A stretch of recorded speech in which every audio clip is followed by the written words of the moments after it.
பாருங்க, இன்னைக்கு நம்ம சுவையான இறைச்சி சாலட் எப்படி செய்யலாம் அப்படிங்கிறத பார்ப்போம். இந்த பாருங்க, இந்த கொண்டைக்கடலையை வந்து நான் ஊற வச்சு ஒரு 3 மணி நேரம் ஊற வச்சு வேக வச்சு எடுத்து வச்சிருக்கிறேன். வேர்க்கடலை வந்து இங்கே டைரெக்டாக வேக வச்சு எடுத்துக்கலாம். அப்புறம் பட்டாணியை வந்து ஒரு 3 மணி நேரம் ஊற வச்சு அதுக்கப்புறம் வேக வச்சு எடுத்து வச்சிருக்கிறேன். ஒரு பெரிய வெங்காயத்தை வெட்டி எடுத்து வச்சிருக்கிறேன். தாளிக்கிறதுக்கு கொஞ்சம் கருவேப்பிலையை வச்சிருக்கிறேன். இப்போ உடம்புக்கு ஆரோக்கியம் தரக்கூடிய இந்த இறைச்சி சாலட் நம்ம எப்படி செய்யலாம் அப்படிங்கிறத பார்க்கலாம். பாருங்க, நம்ம பாத்திரம் காஞ்சிருச்சு நல்ல தீயில. இப்போ கொஞ்சம் எண்ணெய் விட்டுக்கிறேன்.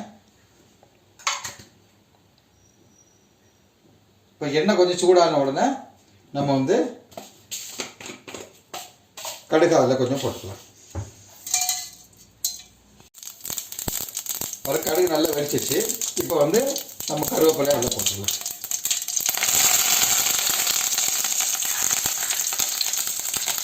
மட்டன் மசாலா பாருங்க. இப்போ வெங்காயத்தை அதில் போடுவோம்.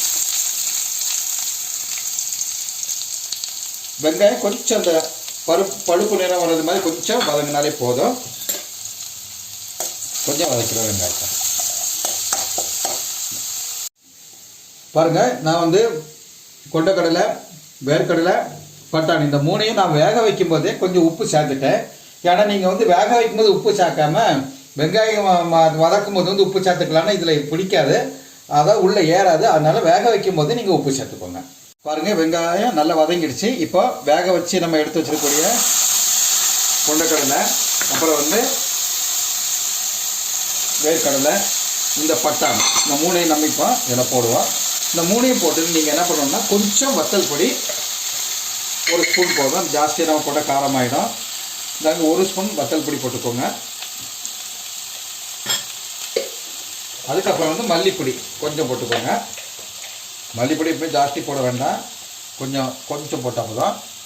அதுக்கப்புறம் வந்து கொஞ்சம் ஜீரகம் போட்டுக்கோங்க.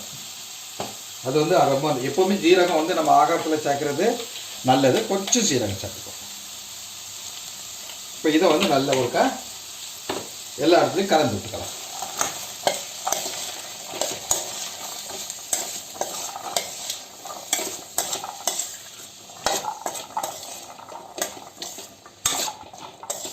சிலவங்க இதுலேருந்து தேங்காயும் கொஞ்சம் திருப்பி சேர்த்துப்பாங்க.